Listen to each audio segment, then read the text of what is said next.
The dispiriting spring day of June 4, 1989 has been written in the history with bloodied letters as peaceful demonstrators, including mostly of university students, were beaten to death while they executed pro-democracy protests.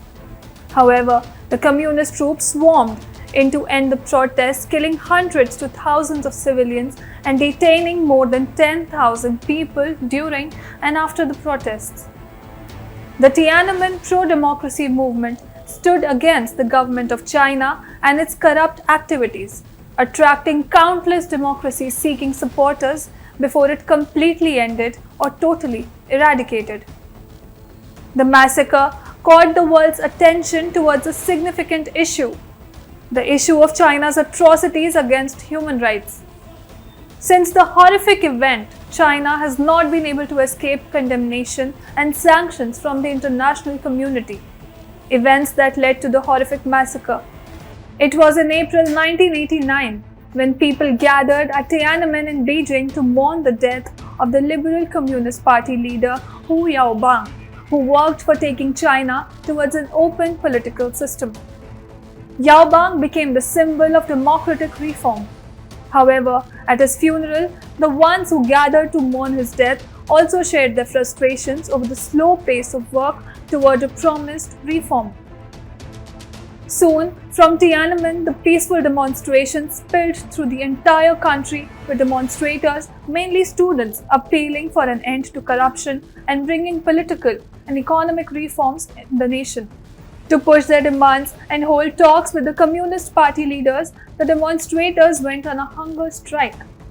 The students were not alone in their fight, as they were joined by what is believed to be 1 million supporters. On 19th May, the party leaders visited the site of the protest to meet the students, thus ending the hunger strike.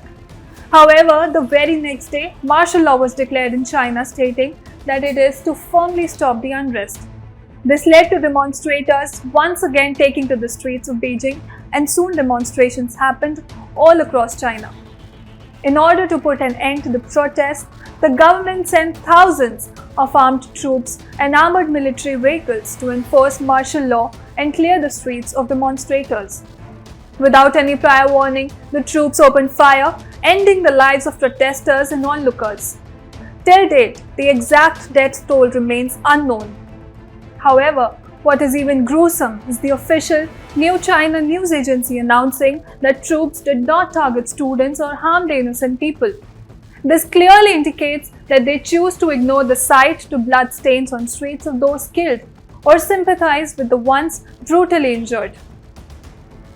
Significantly, what really stood out in the entire incident was an image of a lone man wearing white shirt, simply standing in front of the column of military tanks sent by the government to disperse the demonstrators.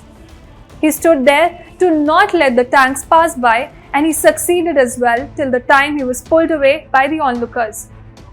This image, widely circulated in the Western media, started symbolizing the struggle of the Tiananmen protesters who had to meet the might of the military. Today, the Tiananmen protest is a banned subject in China. The numbers of those dead in the brutal attack by the troops to date remains unknown. In fact, the family could not even mourn the deaths of their dear ones wholeheartedly or seek justice for them. This was simply because they do not want to be detained, tortured, or executed as a result of military crackdown that followed after the attack. The horrific event remains a taboo topic in China. The government has totally curbed the attempts to discuss, commemorate, and demand justice of what happened. Those who attempt get imprisoned for years. The irony stands. The place Tiananmen, which means gates of heavenly peace, witnessed agitation and distress of the government and military troops and made it gates of gruesome massacre.